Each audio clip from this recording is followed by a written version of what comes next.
Good morning friends, welcome back to the channel. আশা করি সবাই ভালো আছো, আমরাও ভালো আছি। আর আজকে আমি সকাল সকাল চলে এসেছি তোমাদের সামনে একটা নতুন ব্লগ নিয়ে। এখন রিগরিম্বি যাচ্ছে স্কুল, আর আজকে ওদের কিছু সেভাবে বানিয়ে দিচ্ছি না। আজকে ঝটপট করে ওই চকো বাটার দিয়ে ব্রেডটা রেডি করে দিচ্ছি। এটাই নিয়ে যাবে, এর সাথে নিয়ে যাবে ফল আর একটু মিষ্টি। তো আজকে ঝটপট এই টিফিনই দিয়ে দিচ্ছি। একটু বানিয়েই দিতে হয় রোজ, পরোটা বা ডিম টোস্ট বা কিছু ব্রেড দিয়ে রোল টাইপের করে দিই, ব্রেড এগ দিয়ে রোল করে দিই, আলুর পরোটা, অনেক কিছুই বানিয়ে দেওয়া হয়। তবে আজকে এটাই ঝটপট করে বানিয়ে দিচ্ছি। আর হালকা হালকা ঠান্ডাও পড়েছে, ওয়েদারটা তো চেঞ্জ হচ্ছে, এবার শীত তো চলেই আসছে। তো রিগরিম্বিকে এখন ওর বাবা গাড়িতে তুলে দিতে যাচ্ছে। দুজনে একই গাড়িতে ওরা যায় আর ফেরেও একই সাথে। রিম্বিরও যেহেতু এখন বড় স্কুল হয়ে গেছে, তাই এটাই সুবিধা হয়েছে। ওদের গাড়ি চলে আসে 6:10 মধ্যে। তো অনেকটা সকালে উঠেই আমাকে টিফিনগুলো রেডি করে দিতে হয়। ওরা স্কুলে বেরিয়ে যাবার পর তারপরে একটু আয়েস করে চাটা খেয়ে বা একটু ল্যাদ খাওয়ার পর তারপর আবার রোজকার কাজে মন দিই। রোজকার কাজ বলতে ওর বাবা তো অফিস যায়, একটু টিফিন খেয়ে যায়, একটু লাঞ্চ নিয়ে যায়, তারপর আমাদের দুপুরে রান্নাবান্না থাকে, একটার পর একটা চলতেই থাকে। যাই, ওদের স্কুলের গাড়ি চলে এসছে, ওরা এখন যাচ্ছে স্কুলের উদ্দেশ্যে।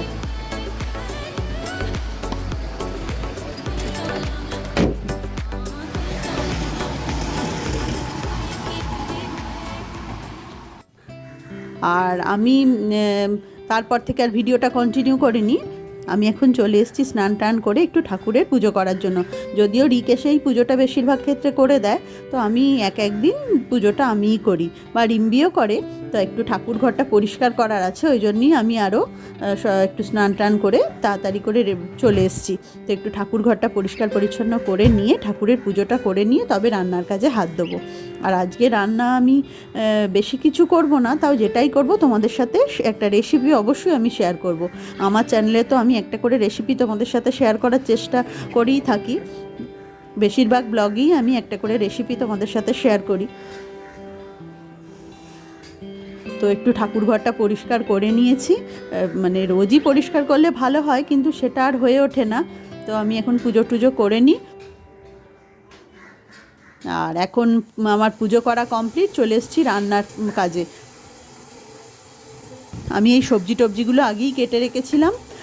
আজকে একটা চিকেনের রেসিপি আমি তোমাদের সাথে শেয়ার করে দেবো। আর করব মানে সব রকম সবজি দিয়ে একটা চচ্চড়ি টাইপের, ফুলকপির ডাঁটা, পালং শাক, মূলো, বেগুন, এইসব দিয়ে একটা চচ্চড়ি হবে, সেটা আমি বসিয়েও দিয়েছি। এটার রেসিপিটা আমি তোমাদের সাথে শেয়ার করছি না, এই চিকেনের রেসিপিটা আমি তোমাদের সাথে শেয়ার করে দেবো।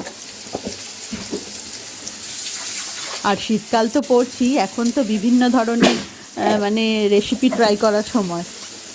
যদিও যারা খাদ্যরসিক মানুষ তাদের কোনো সময়ই নেই, খাওয়া দাওয়ার জন্য কোনো সময় নেই, সব সময়ই তারা মানে খাবার দাবার নিয়েই থাকতে ভালোবাসে। তবুও শীতকালটা একটু বেশি নানা রকম সবজি টবজি, মানে ফ্রেশ সবজি ওঠে, একটু এইসব দিয়েই নানা রকম আইটেম আমরা বানাবার চেষ্টা করি। তো আজকে আমি চিকেনের একটা রেসিপি তোমাদের সাথে শেয়ার করছি। তো চিকেনটা ভালো করে ধুয়ে নিয়ে নুন, হলুদ, একটু জিরে গুঁড়ো আর একটু লেবু রস দিয়ে ভালো করে মাখিয়ে রেখে দিচ্ছি। এটা ভাত দিয়েই আমরা খাবো, যেহেতু দুপুরের জন্য বানাচ্ছি। এটা রুটি দিয়েও খাওয়া যায়, কিন্তু ভাত দিয়ে খেতেই বেশি ভালো লাগে। তো ভালো করে এটা মাখিয়ে নিচ্ছি, নুন, হলুদ, লেবুর রস, জিরে গুঁড়ো ভালো করে মাখিয়ে নিয়ে এটা আমি আধ ঘন্টার জন্য চাপা দিয়ে রেখে দেবো। আর এদিকে আলুগুলো ভেজে নিচ্ছি। আমি চিকেনটা একটু বেশি করেই বানিয়ে নেব, ওই জন্য আলুর পরিমাণটাও একটু বেশিই দিয়েছি। অল্প তেলে ননস্টিকের প্যানে ভাজলে কি হয়, হালকা তেলে ভাজা হয়ে যায়। আর খুব একটা আলুগুলো ভাজবো না, হালকা করেই ভেজে নেব। আর বাটির মধ্যে আমি দিচ্ছি ধনে গুঁড়ো, জিরে গুঁড়ো, হলুদ গুঁড়ো, এইসব দিয়েই একটা পেস্ট আমি বানিয়ে রাখবো। আর গুঁড়ো মশলা যখন আমরা রান্নায় ইউজ করি, যদি এইভাবে ভিজিয়ে রেখে দেওয়া হয়, তবে তার টেস্ট কিন্তু মানে রান্নার টেস্টটা অনেক গুণ বেড়ে যায়। তো আমি বেশিরভাগ ক্ষেত্রেই এই গুঁড়ো মশলা এইভাবে ভিজিয়ে রাখি। আর একটু লাল লঙ্কার গুঁড়োও আমি দিয়ে দিচ্ছি, দিয়ে এই পেস্টটা তৈরি করে রাখবো। মানে এটা বাটা মশলার মতোই খেতে লাগে। একটু জল দিয়ে এই পেস্টটা বানিয়ে রাখছি।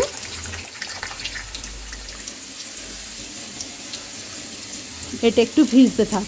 আর চিকেনটাও ম্যারিনেট হচ্ছে, আলুগুলো আমি ভেজে তুলে নিয়েছি।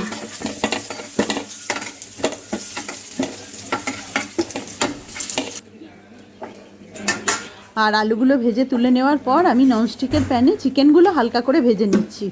একবারে হবে না, অনেকটাই চিকেন আছে, এটা দুবারে ভাজবো। আর চিকেনগুলো ভাজার সময় কিন্তু ফ্লেমটা আমি একদমই কম করিনি, এটা হাই ফ্লেমে আছে। যদি কম করি তাহলে চিকেনের মানে এটা যদি ফ্লেমটা কমানো হয় তাহলে চিকেনের রসটা বেরিয়ে আসবে আর চিকেনগুলো একটু জল জল হয়ে যাবে। ওই জন্য আমি হাই ফ্লেমে একটু ওই ছ্যাঁকা টাইপের করে নিচ্ছি, শ্যালো ফ্রাই যেটা। ওটা আমি প্রথম ক্ষেপটা হয়ে গেছে, ওটা তুলে রাখছি। তারপর আমি আর বাকি যেগুলো আছে সেগুলো দিয়ে দিচ্ছি। আর এটা খুব কম তেলেই হালকা করে মানে হাই ফ্লেমেই ভেজে নিচ্ছি।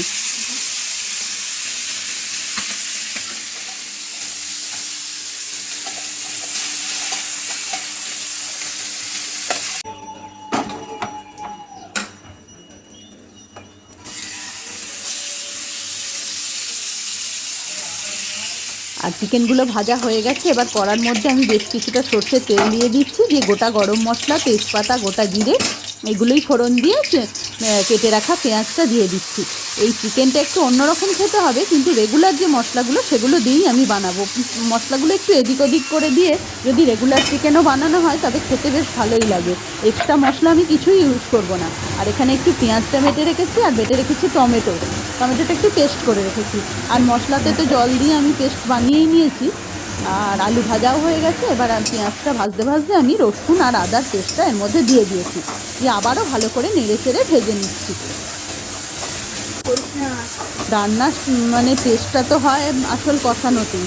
একটু সময় নিয়ে যদি ভাজা বা কষানো হয় তাহলে রান্নার টেস্ট দ্বিগুণ বেড়ে যায়।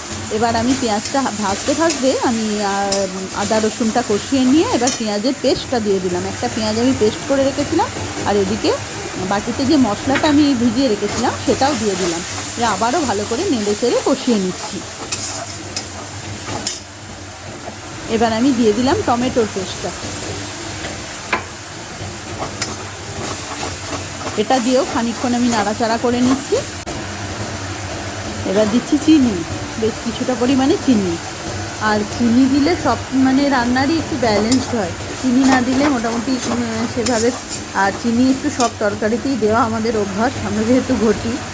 তো যাই হোক, ভালো করে মশলাটা কষিয়ে নিলাম, দিয়ে এবার মশলার কন্টেনার ধোয়া জলটা এর মধ্যে আমি অ্যাড করে দিচ্ছি। কথাতেই আছে ঘটিরা মিষ্টি মিষ্টি খাবার খায়, কিন্তু তা কিন্তু নয়, রান্নায় ব্যালেন্সড হওয়ার জন্যই আমরা চিনিটা ইউজ করি। আর এবার ভেজে রাখা চিকেনগুলো আমি মশলার মধ্যে অ্যাড করে দিলাম, কষানো মশলাতে দিয়ে আবারও ভালো করে নাড়াচাড়া করে নিচ্ছি। এবার একটুখানি সময়ের জন্য ঢাকা দিয়ে দিলাম। ঢাকাটা খুলে নিয়েছি এখন, দিয়ে আলুগুলো আমি ভেজে রাখা আলুগুলো এর মধ্যে দিয়ে দিয়েছি। আবারও কিছুক্ষণ ভালো করে নাড়াচাড়া করে নিচ্ছি।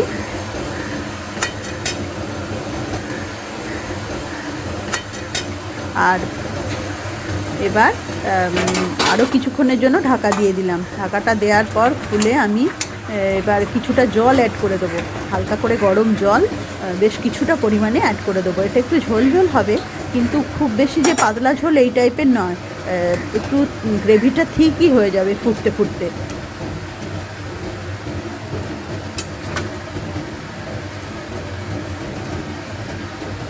তো যাই হোক, এবার আমি একটু নুন দিয়ে দিচ্ছি। সব কিছু দেওয়া মোটামুটি কমপ্লিট। এবার ঢাকা দিয়ে এটা সেদ্ধ হতে দেবো। কিছুক্ষণ পর আমি ঢাকাটা খুলে নিয়েছি, চিকেনগুলো সেদ্ধ হয়ে গেছে আর অনেকটা ঝোল মানে ঝোলটাও অনেকটা কমে এসছে। এবার আমি হোমমেড যে গরম মশলা সেটা দিয়ে চিকেনটা নামিয়ে নেব। আর চিকেনটা এখন প্রায় মানে একদম রেডি হয়ে গেছে, গরম মশলাও দিয়ে দিয়েছি। তো যাই হোক, আমি আমাদের খাবার দাবার জন্য এগুলো রেডি করেছি, চচ্চড়ি আর এই চিকেন কারিটা। আর এখন চলে এসছে অনুত্তমা স্নান হয়ে গেছে। দেখ অনুত্তমা কত গুড গার্ল। এই বুনি কি করছে? তো দুজনে মিলে এখন কিছুটা ওরা সময় কাটাচ্ছে।